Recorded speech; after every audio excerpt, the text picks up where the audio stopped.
အခုဒီဗီဒီယိုကိုကြည့်နေတဲ့မိတ်ဆွေတို့မေးခွန်းလေးတစ်ခုမေးချင်ပါတယ်မိတ်ဆွေတို့ဂျပန်စာလေ့လာနေရဆိုတာကဂျပန်ကိုရောက်ချင်တာလားဒါမှမဟုတ်ဂျပန်မှာကိုယ့်ရဲ့ဘဝတစ်ခုကိုတည်ဆောက်ချင်တာလားဒီမေးခွန်းတစ်ခုကစင်တူတယ်လို့ထင်ရပြီမယ်လို့အမှန်တကယ်ကတော့မတူပါဘူးကျွန်တော်တို့ဂျပန်ကိုရောက်ချင်တယ်ဆိုတာကကျွန်တော်တို့ရဲ့ပန်းတိုင်းမဟုတ်ဘူးရောက်ချင်နေဆိုရင်စံသားလေးတစ်ခုဖြစ်ပါတယ်။ဒါကြောင့်မလို့ကျွန်တော်တို့ဘဝတိဆောက်ချင်ဂျပန်မှာကိုယ့်ရဲ့ career တိဆောက်ချင်နေဆိုတာကကျွန်တော်တို့ရဲ့ပန်းနိုင်ဖြစ်ပါတယ်။ဒါကြောင့်မလို့ဒီမေကွန်းတစ်ခုရဲ့ကွဲပြားပုံလေးကိုသိချာလေးသိစေချင်တယ်။ကျွန်တော်ဂျပန်စာစပြီးလေ့လာတော့ကကျွန်တော်စီမှာရည်ရွယ်ချက်လေးတစ်ခုပဲရှိခဲ့ပါတယ်။ဆိုတော့အဲ့ဒီရည်ရွယ်ချက်လေးကကျွန်တော်ဂျပန်ကိုရောက်ချင်နေဒါပါပဲ။ကျွန်တော်ဘာအလုပ်တွေလုပ်မလဲဘယ်လိုရက်တည်မလဲဒါတွေကိုကျွန်တော်လုံးဝတွေးတောခဲ့ခြင်းမရှိဘူးဂျပန်ကိုရောက်သွားရင်ပြီးရောဆိုရင်စိတ်လေးတစ်ခုနေပဲကျွန်တော်ဂျပန်စာကိုစပြီးတော့လုပ်ခဲ့တယ်ဒါပေမဲ့လို့ကျွန်တော်ဂျပန်စာလေ့လာရင်နဲ့မှဆရာမတွေရဲ့အကြံပေးမှုတွေအတွေ့အကြုံတွေရရှိရင်လည်းမှကျွန်တော်နောက်ပိုင်းသဘောပေါက်လာတာကဂျပန်ကိုသွားရဲဆိုတာအရေးကြီးတယ်ဆိုပေမဲ့လို့ကျွန်တော်တို့ဂျပန်ကိုဘာကြောင့်သွားချင်တာလဲဆိုရင်အကြောင်းပြချက်ကပို့ပြီးတော့အရေးကြီးပါတယ်ဂျပန်ကိုဘာကြောင့်သွားချင်တာလဲဆိုရင်မိခွန်မှာတချို့တွေဆိုရင်ပတ်စံရှာဖို့အတွက်သွားချင်တယ်တချို့တွေဆိုရင်နီးပညာသင်ယူဖို့အတွက်သွားချင်တယ်တချို့တွေဆိုရင်ကိုယ့်ရဲ့ career လမ်းကြောင်းတည်ဆောက်ဖို့အတွက်သွားချင်တယ်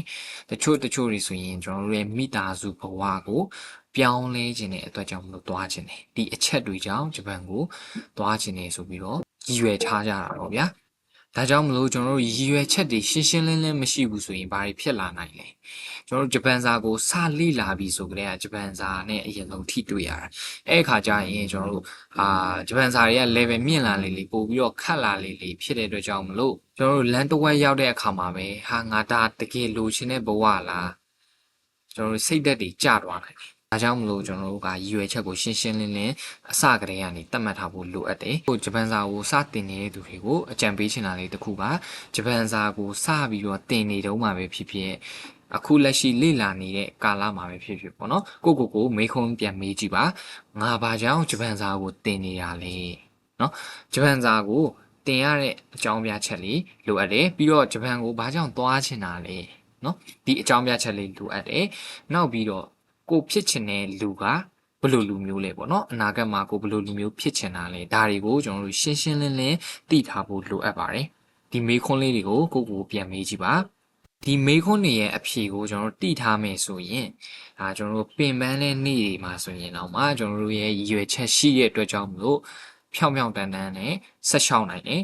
အခက်ခဲတွေကြုံနေဆိုရင်တော့ကျွန်တော်တို့လက်မလျှော့ဘူးရှေ့ဆက်သွားနိုင်တယ်ကြောဖြတ်နိုင်တယ်